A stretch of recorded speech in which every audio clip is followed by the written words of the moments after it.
أعوذ بالله من الشيطان الرجيم. بسم الله الرحمن الرحيم.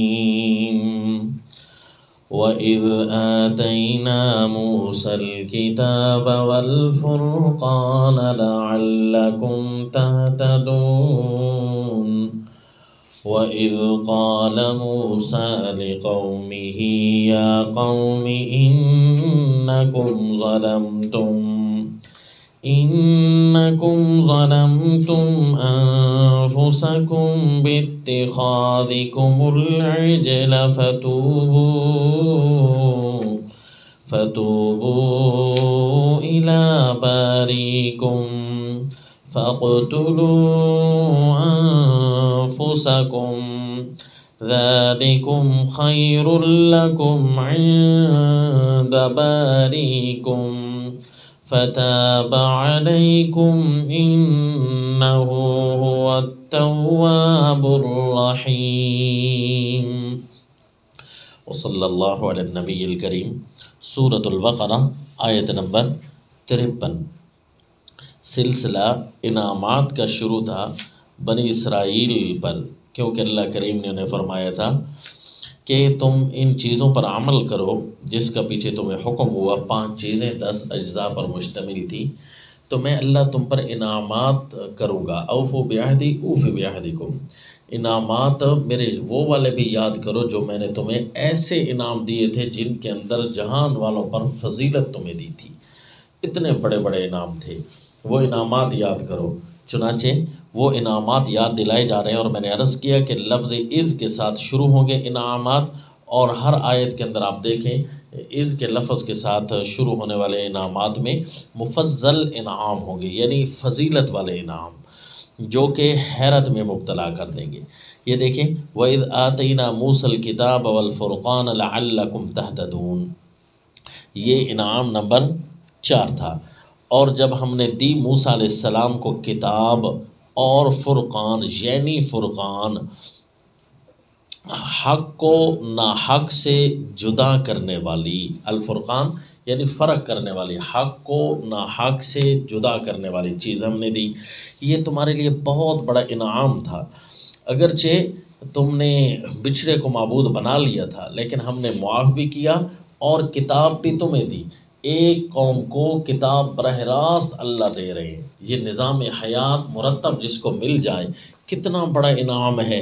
اور ایسی کتاب جو حق اور باطل کو جدا کرنے والی، یعنی قوت دلائل سے بھری ہوئی، رہنمائی بھی ایسی کہ اعمال کرو گے تو اس کے فوائد اپنے ہوں گے. مثلا نماز پڑھنے کے اپنے فوائد ہیں، قربانی کرنے کے اپنے فوائد ہیں، جسمانی بھی فائدے ہوتے ہیں. اور فرقان یہ کہ تمہیں علمی طور پر یہ قوت دلائل سے مالا مال کتاب ملی. یہ دونوں چیزیں کتاب کے اندر، دونوں قسم کی چیزیں موجود تھیں، قوت عملیہ بھی قوت علمیہ بھی. لعلکم تہتدون، تاکہ تم سیدھی راہ پاؤ. یعنی کبھی بھی تمہیں کوئی علمی اعتبار سے زیر نہیں کرے گا. تمہیں مرتب نظام کے تحت ایسا چلو گے کہ کبھی تم زیر نہیں کر سکے گا. وہ ملک جن کا اپنا کوئی دستور نہیں ہوتا، وہ ملک آئین ساز ادارے بنانے پڑتے ہیں. روزانہ ہر قانون بنا کر تھک جاتے ہیں. جس طرح کے مشہور ہے کہ عدلیہ ہر سال اتنی موٹی کتاب شائع کرتے ہیں کہ جو ہے نا کافی اس کے اندر نئے قانون ہوتے ہیں، اور ہر سال ان بیچاروں کو شائع کرنی پڑتی ہے. کیونکہ یہ ناقص لوگ ہیں نا، تو ناقص بندہ اپنے ذہن سے جو چیز تراشتا ہے اگلے سال اس کی تردید کر دیتا ہے. تو جتنے فیصلے ہوتے ہیں یہ ان کا قانون بن جاتے ہیں. تو وہ اپنے ملک کے لیے اس کو نظام حیات بنا رہے ہوتے ہیں، اگرچہ اس کے اندر سکون ہے. تو یہ بہت بڑا انعام ہے، اور ایسا انعام کہ اللہ نے باقاعدہ طور پر ان کے لیے یہ نئی کتاب بنائی تھی. اور 5واں انعام وَإِذْ قَالَ مُوسَىٰ لِقَوْمِهِ يَا قَوْمِ إِنَّكُمْ ظَلَمْتُمْ أَنفُسَكُمْ. اور جب فرمایا سیدنا موسیٰ علیہ السلام نے اپنی قوم کو، اے میری قوم والو، تم نے نقصان کیا ہے اپنے آپ کا. ظلمتم، نقصان کیا تم نے، کمی کی. جس طرح میں نے ظلمنا کے معنی میں بتایا تھا، انفسکم تم نے نقصان کیا، کمی کی اپنے آپ کی. باتخاذکم العجلہ، بوجہ بنا لینے تمہارے بچھڑے کو معبود. فتوبو الی بارئکم، لہذا توبہ کرو، رجوع کرو اپنے پیدا کرنے والے کی طرف. کیسے رجوع کرو؟ کہ تم اپنے آپ کو مار ڈالو. فقتلوا انفسکم. اب یہ بڑا عجیب حکم ہے، آپ نے توجہ کرنی ہے. پہلے ذکر ہو چکا ہے کہ انہوں نے بچھڑے کو معبود بنائے تو اللہ نے ان کو معاف کر دیا تھا، یہ تو انعام گزر چکا ہے، یہ دوبارہ کیوں انعام دیا؟ ایک ہوتا ہے معاف کرنا، یہ تو اللہ کا کام تھا، اللہ کریم نے ان کو معاف کر دیا. عفو کہتے ہیں مٹا ڈالنا، غفران کہتے ہیں چھپا ڈالنا. تو اللہ نے ان کو مٹا دیا، ایسی غفران ایسی بخشش کی کہ مٹا دیا. عفو مٹانے کو کہتے ہیں. لیکن اب یہ تو اللہ کا کام تھا، اللہ نے کر دیا، اللہ کا انعام اور رحمت تھی. اب قوم والوں کا یہ طریقہ تھا کہ مکمل طور پر دل و جان سے اپنے اللہ کی طرف دل و جان سے اپنے اللہ کی طرف رجوع کرتے. توبہ اور استغفار میں فرق ہے. معافی مانگ لینا یہ پچھلے گناہوں کے ہوتا ہے. بھائی آئندہ کے لیے کیا کرو گے؟ آئندہ کے لیے رجوع پکا اللہ کی طرف، توجہ ہر قسم کی چاہت محبت اللہ کی طرف، اس کو توبہ کہتے ہیں. تو اب توبہ کرنا تو ان کا کام تھا، لہٰذا اللہ کی طرف رجوع کرتے. ان کے دل کے اندر کوئی نہ کوئی، اب اللہ کو تو پتہ تھا نا کہ ان کا دل مکمل طور پر اپنے اللہ کے ساتھ نہیں ہے، ابھی بھی بچھڑے کی تقدس محبت الوہیت ان کے ذہنوں میں کچھ نہ کچھ پھنسی ہوئی ہے. کیونکہ آگے فرمایا قرآن میں آگے آ رہا ہے کہ وہ اشربوا فی قلوبہم العجل، کہ ان کے دلوں میں گویا بچھڑے کی محبت بیٹھ گئی تھی، پلا دی تھی کسی نے بچھڑے کی محبت. اب چونکہ توبہ ان کی طرف سے بقایا تھی تو اب سیدنا موسیٰ علیہ الصلوۃ والتسلیم نے اللہ کی طرف سے ان کو حکم سنایا، اور ایسا حکم جو صرف جانچنے کے لیے تھا کہ اگر تم اپنے اللہ کی طرف رجوع کرتے ہو دل و جان سے تو تمہیں اپنے جان کی طرف بھی توجہ نہیں ہوگی، اس کی بھی کوئی پرواہ نہیں ہوگی. ایک اللہ کی طرف اپنے آپ کو سپرد کرنا اور اللہ کی طرف توجہ کرنا ہی اصل جانو گے.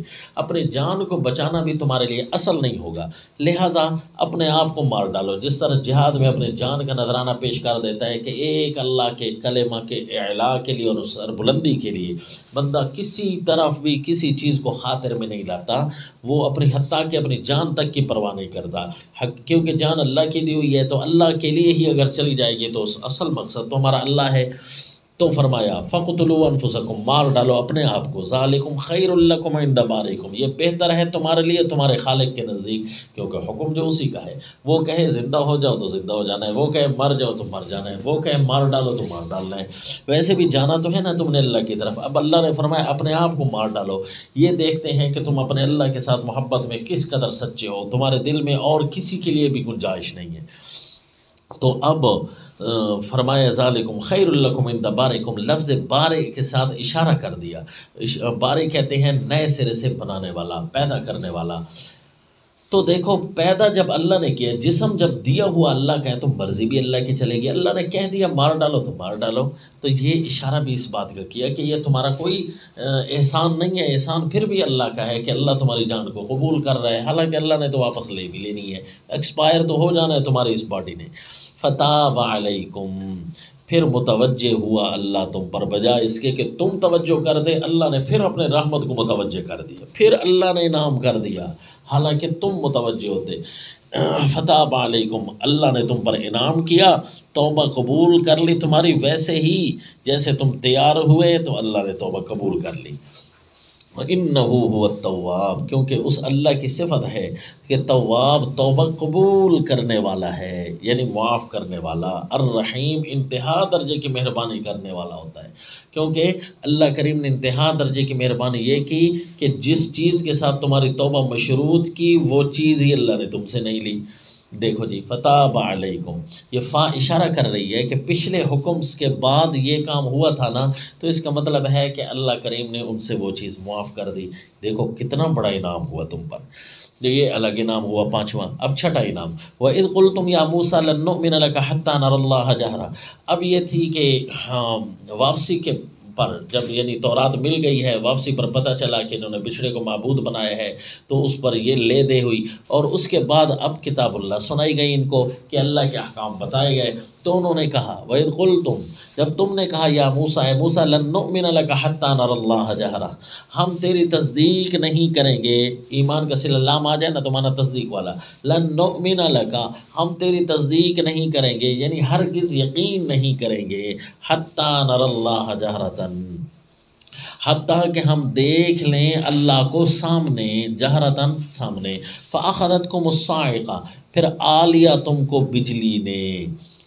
یہ صاعقہ، برق، رعد، آپ نے پیچھے لفظ پڑھے تھے نا، رعد کہتے ہیں کڑک کو، ایک آواز کو، گرج کو، گرج کو رعد کہتے ہیں، اور برق بجلی کو کہتے ہیں.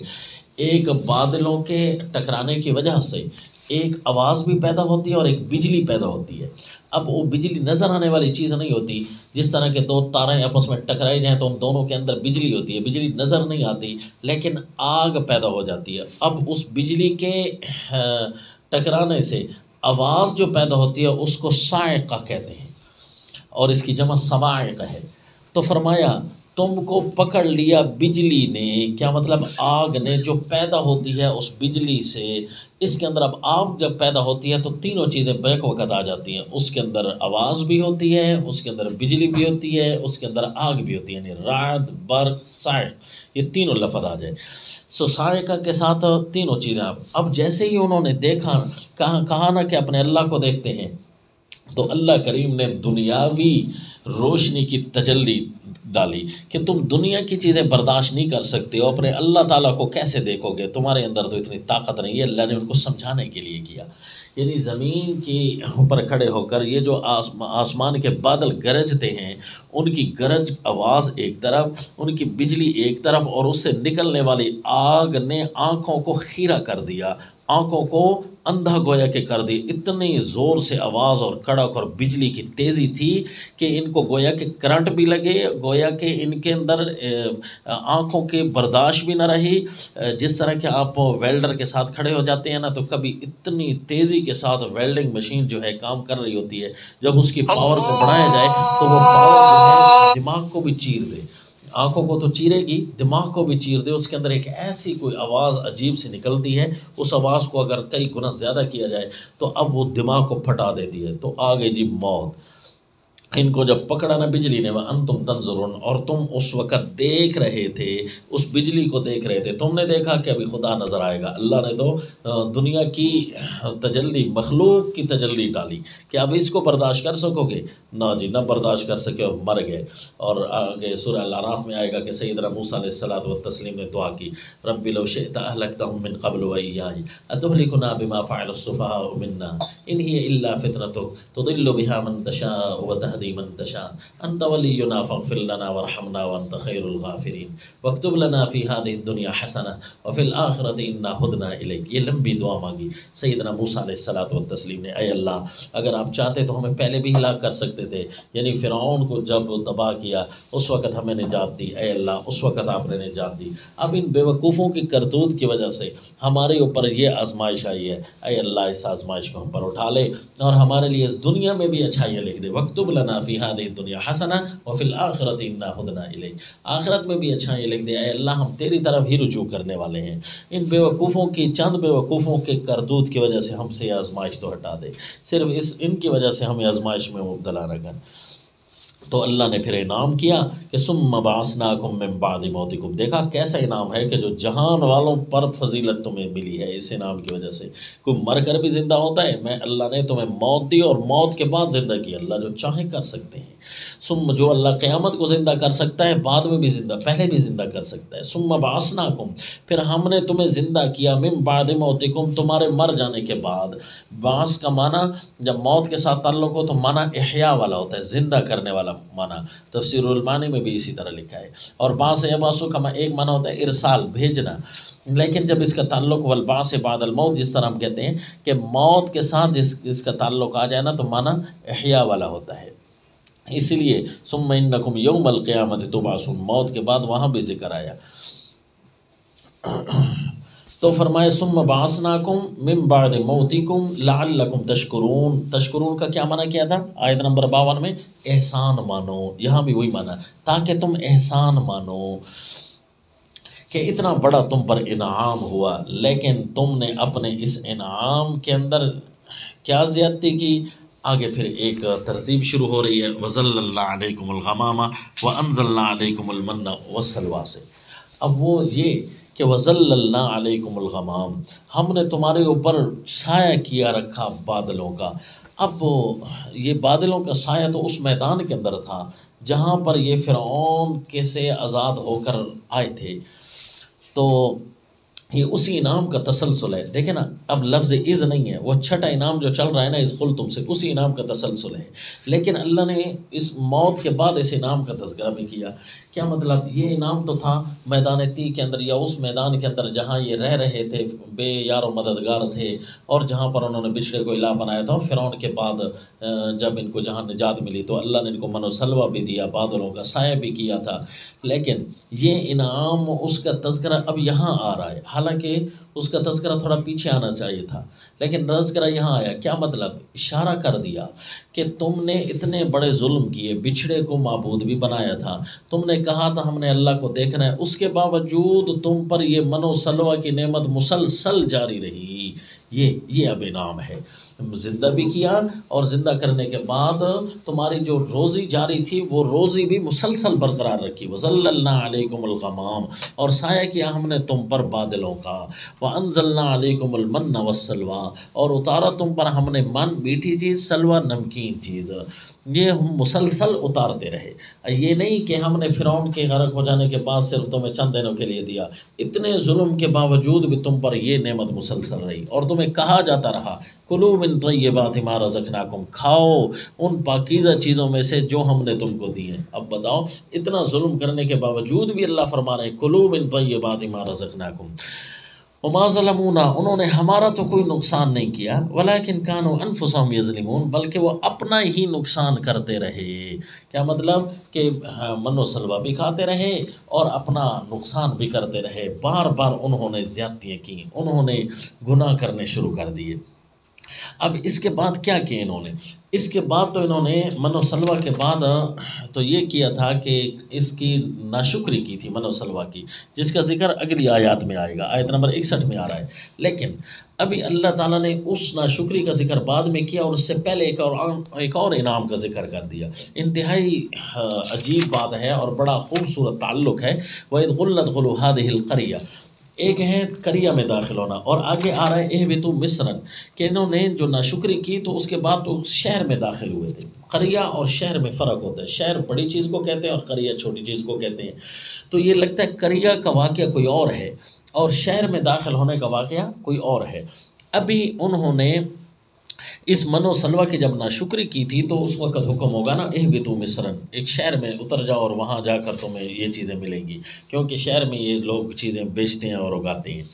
لیکن ان کی نافرمانی کے ذکر سے پہلے فرمایا وَإِذْ قُلْنَا ادْخُلُوا هَٰذِهِ الْقَرْيَةَ، اب یہ بستی کون سی ہے واللہ اعلم، لیکن سورۃ المائدہ کے اشارے سے پتہ چلتا ہے کہ یا قوم ادخلوا الارض المقدسہ، ارض مقدس یعنی بیت المقدس کی بستی کو یہ کہتے ہیں هَٰذِهِ الْقَرْيَةَ، سے اسی کی طرف اشارہ ہے۔ اور مفسرین نے بھی یہ لکھا کہ انکار جہاد کے بعد کا یہ واقعہ ہے۔ تو کیا مطلب؟ ان کو جب تورات ملی تو اب یہ من و سلوہ کھا رہے تھے، تو ان کو کہا گیا کہ اب تم اس پر عمل بھی کرو، یہ سامنے بیت المقدس ہے، وہاں جا کر تمہیں عبادت کا موقع ملیں گے، قبلہ اول تمہارے ہاتھ میں، بیت المقدس تمہارے ہاتھ میں آ جائے گا، تو ایسا کرو، جہاد کرو، جہاد کر کے جیسے ہی جاؤ گے اللہ تمہارے فتوحات سے تمہیں مالا مال کرے گا۔ تو یہ سارا تفصیلی واقعہ آتا ہے، چونکہ وہ یہاں بیان کرنا صرف اور صرف انعام کا مقصود ہے، صرف شرارتیں ان کی بیان کرنا مقصود نہیں، ورنہ وہ واقعہ یہاں آتا انعام چونکہ بیان کرنا مقصود ہے نا۔ انہوں نے وہاں کہا تھا، سورۃ المائدہ میں آئے گا کہ فَاذْهَبْ أَنْتَ وَرَبُّكَ فَقَاتِلَا إِنَّهَا هُنَا قَاعِدُونَ، تو اور تیرے قوم جائے، تیرا رب جائے جہاد کرے، ہم تو یہاں بیٹھے ہوئے ہیں۔ تو اللہ تعالیٰ نے 40 سال کے لیے ان کو مردود کر دیا، 40 سال کے لیے ان کو وہاں سے ہٹا دیا، یتیہون فی الارض، 40 سال تک وہاں جو ہے یہ ذلیل ہوتے رہے۔ ان کو فتح، بیت المقدس سامنے بستی تھی لیکن بیت المقدس میں نہیں جا سکتے تھے، حالانکہ چند نیک لوگ وہاں موجود تھے اور ان کو کہتے رہے کہ آؤ اللہ تعالیٰ کی نعمت پر شکر کرو، اللہ نے تمہارے لیے بہت بڑا فتح کا راستہ کھولا ہے، لیکن انہوں نے نہیں مانی جی ان کی۔ لیکن ایک وقت ایسا آیا کہ وہی لوگ جو ہے برقرار رہے اور انہوں نے ایک دفعہ پھر سے جہاد کیا.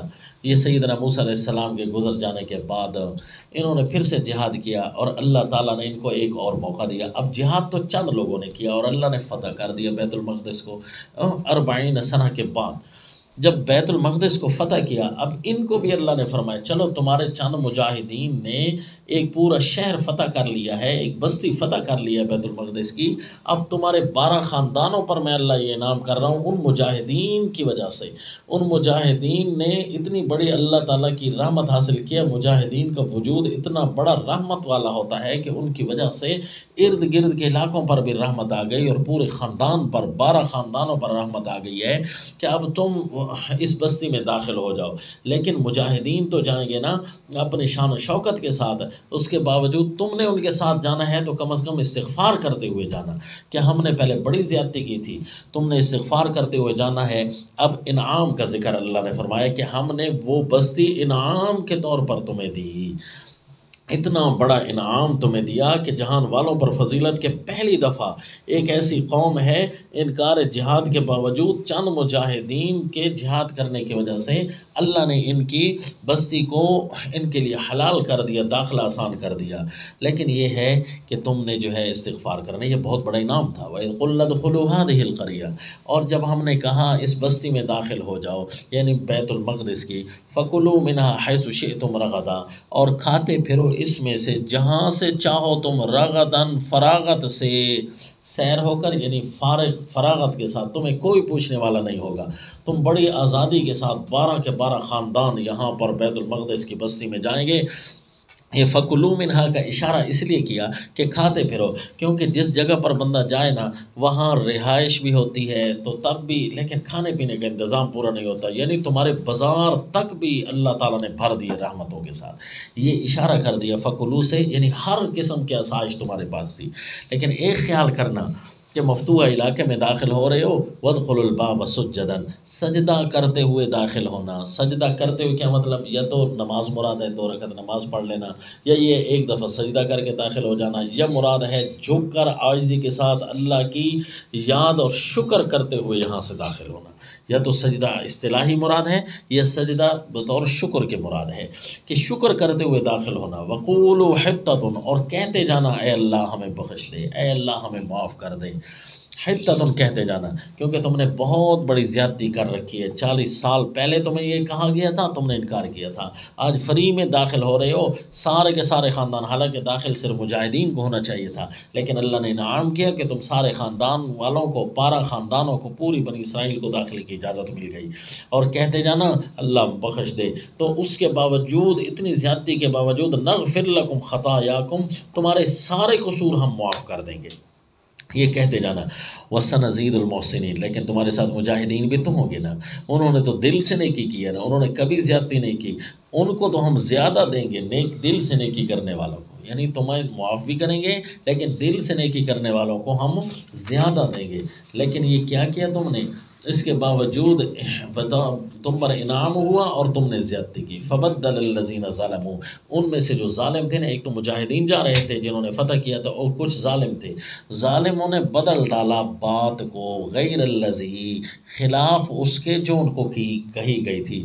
جو بات کہی گئی تھی نا بالکل اس کے خلاف اور الٹ کیا.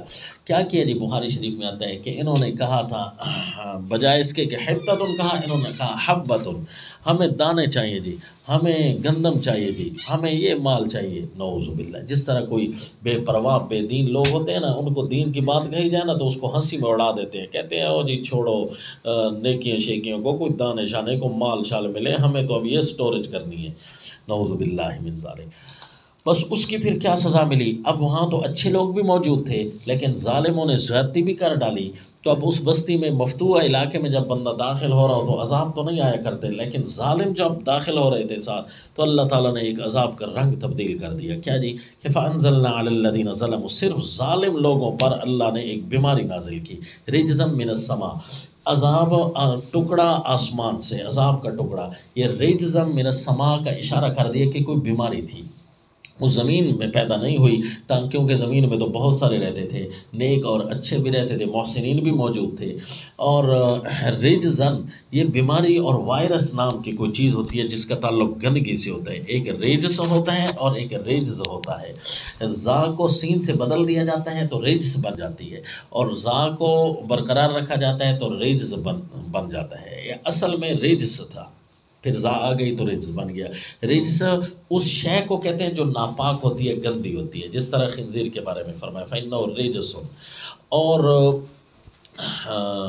رجز کہتے ہیں وہ خود گندگی، وہ القادرہ، اس گندگی کو کہتے ہیں۔ ریجز بھی کہتے ہیں، روجز بھی کہتے ہیں۔ وَالرُّجْزَ فَاهْجُرْ، سورہ مدثر میں آیا کہ پلیدی کو چھوڑ دو۔ تو اس طرح ریجز گندگی کو کہتے ہیں۔ وہ ایک گندی وائرس تھا، کوئی گندگی کی بیماری تھی، اسی لیے رجز اس گندی بیماری کو کہتے ہیں جو اونٹ کے دم میں پیدا ہوتی ہے۔ تو یہ سورہ الاعراف میں آئے گا، آیت نمبر 135 میں فلما کشفنا عنہم الرجز الی اجل ہم بالغوا، کہ فرعونیوں پر جو عذاب آئے تھے نا، وہ ریجز آیا تھا۔ کیا جی؟ ان کے اوپر یہ وائرسز آئے تھے، کبھی کیڑیوں کا عذاب، کبھی مینڈکوں کا عذاب، یعنی گندے قسم کے عذاب آئے تھے ان پر۔